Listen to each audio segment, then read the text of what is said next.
അസ്സലാമലൈക്കും, welcome back. അപ്പോൾ ഇന്നത്തേത് ഒരു അരക്കപ്പ് മൈദ നമ്മുടെ കയ്യിലുണ്ടെങ്കിൽ ഓയിലോ നെയ്യോ ഒന്നും ഉപയോഗിക്കാണ്ട് നല്ല സ്പോഞ്ച് ആയിട്ടുള്ള നല്ല ടേസ്റ്റി ആയിട്ടുള്ള ഒരു കേക്കിൻ്റെ റെസിപ്പി ആയിട്ടാണ് വന്നിട്ടുള്ളത്. അപ്പോൾ നമുക്ക് വീഡിയോയിലേക്ക് പോവാം. വീട്ടിൽ നിന്ന് കണ്ടു നോക്കുക. കണ്ടിഷ്ടപ്പെടുവാണെങ്കിൽ നിങ്ങളുടെ എല്ലാ സപ്പോർട്ടും ഉണ്ടാവുക. ലൈക്ക് ചെയ്യാനും സബ്സ്ക്രൈബ് ചെയ്യാനും കമൻറ്റ് ചെയ്യാനൊന്നും മറക്കണ്ട. ഇതുപോലൊരു പാത്രത്തിലേക്ക് അരക്കപ്പ് മൈദ ഇട്ടെടുക്കുന്നുണ്ട്. ഇനിയിപ്പോൾ ബേക്കിംഗ് പൗഡർ നമ്മൾ എടുക്കുന്നില്ല, ഒരു 1/4 കപ്പ് ബേക്കിംഗ് സോഡയാണ് എടുത്തിട്ടുള്ളത്. എന്നിട്ട് ഇതുപോലെ ജസ്റ്റ് ഒന്ന് അരിച്ചെടുക്കുക. ഇനിയിപ്പോൾ 2 കോഴിമുട്ടയാണ് നമ്മളിതിലേക്ക് എടുക്കുന്നത്. ആ ഒരു വൈറ്റ് പോർഷനും യെല്ലോ പോർഷനും രണ്ടും ഞാൻ വേറെ ആക്കിയിട്ടൊന്ന് മാറ്റി വെച്ചിട്ടുണ്ട്. ഈ ഒരു വൈറ്റ് പോർഷന് നമുക്ക് ആദ്യമായിട്ട് ഒന്ന് ബീറ്റാക്കി എടുക്കാം.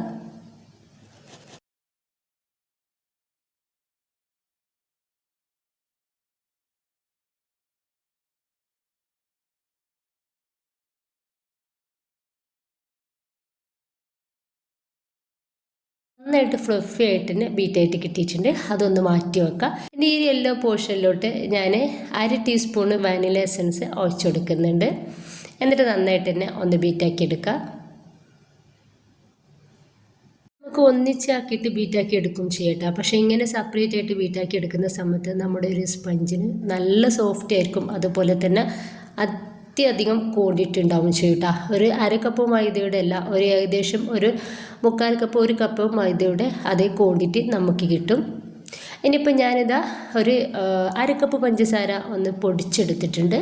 അതിൽ നിന്ന് കുറേശ്ശായിട്ട് നമുക്കിതിലേക്ക് ഇട്ടിട്ട് ബീറ്റാക്കി എടുക്കാം. എന്നിട്ട് നമ്മൾ ഓയിലോ ബട്ടറോ ഒന്നും ചേർക്കുന്നില്ല കേട്ടോ. ഒന്നും ചേർക്കാതെയാണ് നമ്മളിത് ഉണ്ടാക്കിയെടുക്കുന്നത്. പഞ്ചസാര നമ്മൾ ഒന്നിച്ചിട്ട് കൊടുക്കണ്ട, കുറേശ്ശായിട്ട് ഇട്ട് കൊടുത്തിട്ട് വേണം ഇതുപോലെ ബീറ്റാക്കി എടുക്കാൻ വേണ്ടിയിട്ട്.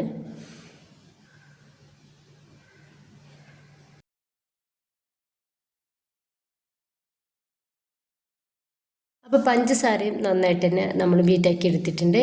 ഇനി നമ്മൾ റെഡിയാക്കി വെച്ചിട്ടുള്ള ആ ബാറ്റർ ഉണ്ടല്ലോ, അതിൽ നിന്ന് ഒരു 2 ടീസ്പൂണ് ബാറ്റർ നമ്മൾ ഇതിലേക്ക് ഇട്ട് കൊടുക്കാം.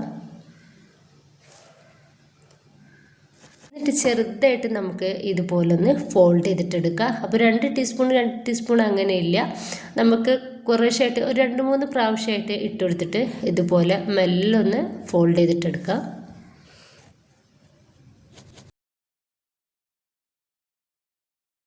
നമ്മൾ റെഡിയാക്കി വെച്ചിട്ടുള്ള അരി എഗ് യോക്ക് ഉണ്ടല്ലോ, അപ്പോൾ അതിൽ നിന്ന് ഒരു 2 ടീസ്പൂണ് നമുക്കിതിലേക്ക് ഇട്ട് കൊടുക്കാം. എന്നിട്ട് അതും മെല്ലെ നമുക്കൊന്ന് ഫോൾഡ് ചെയ്തെടുക്കാം. വളരെ മെല്ലെ വേണം ഫോൾഡ് ചെയ്തെടുക്കാൻ വേണ്ടിയിട്ട്. ഒരുപാട് സ്പീഡിലായിട്ട് കുലുക്കിയിട്ട് അങ്ങനെ എടുക്കരുത്. മെല്ലെ ഇതുപോലെ ഒന്ന് റെഡിയാക്കി എടുക്കണം.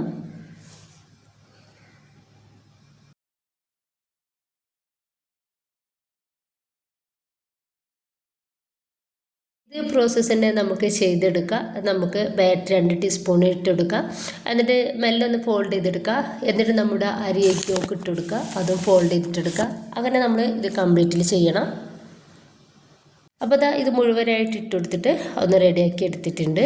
അപ്പോൾ നമ്മൾ ഈ ബീറ്റ് ചെയ്യുന്ന ആ ഒരു വീഡിയോ ഞാൻ മുന്നിട്ടിട്ടുള്ളത് അതന്നെ സെയിം ഇട്ടതാണ് കേട്ടോ. അപ്പോൾ കറക്റ്റായിട്ട് നമ്മൾ ഇതേ ക്വാണ്ടിറ്റിയിൽ ഉണ്ടാക്കിയിട്ട് എടുക്കുന്നത്.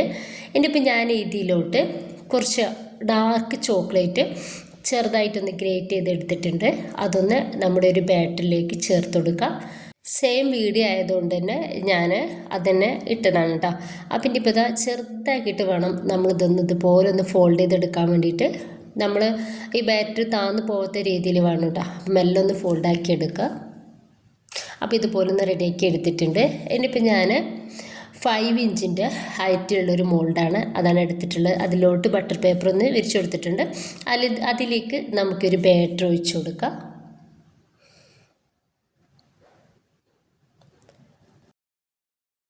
ഇനിയിപ്പോൾ മെല്ലെ നമുക്ക് ഇതൊന്ന് ടാപ്പ് ചെയ്തെടുക്കാം. അതിനുശേഷം ഇതിൻ്റെ മേലേക്ക് ബാക്കി വന്നിട്ടുള്ള ആ ഒരു ചോക്ലേറ്റ് അതിൻ്റെ മേലേക്ക് ഇട്ട് കൊടുക്കുന്നുണ്ട്.